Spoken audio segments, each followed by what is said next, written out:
Hello नमस्ते सबैजनालाई। मेरो नाम गंगु छेत्री र यो म भिडियो किन बनाउँदैछु भन्दाखेरि मलाई बनाउनु मन थिएन। किन बनाएको भन्दाखेरि चाहिँ जति पनि कमेन्ट गर्नु भएको छ दाजुभाइ दिदीबहिनी सबैजनालाई एउटा सानो मेसेज मेरो तर्फबाट। धेरैले बोल्नु भएको छ मेरो फेक अकाउन्ट बनाएर, अनि धेरै मान्छेले बोल्नु भएको छ मेरो यस्तो भिडियो देखेर हैन। कतिले राम्रो बोल्नु भएको छ, कतिले नराम्रो तरिकाले बोल्नु भएको छ। आई एप्रिसिएट, म सबै एप्रिसिएट गर्छु हैन। मेरै नाममा बनिएको छ। Thank you.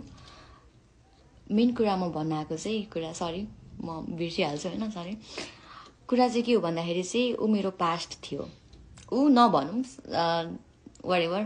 अनि पब्लिक नगर्नुको कारण है त मेनली ऊ मेरो पास्ट भयो हैन। ओके, मैले मिस्टेक गरेँ, त्यो मलाई राम्रोसँग थाहा छ र गल्ती गरेपछि मलाई झुक्न पनि आउँछ है।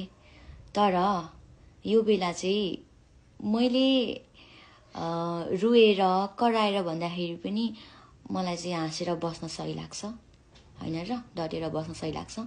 एन्ड पब्लिक नगर्नेको कारण चाहिँ, अनि केस फाइल नगर्नुको कारण चाहिँ यो मेरो पास्ट है।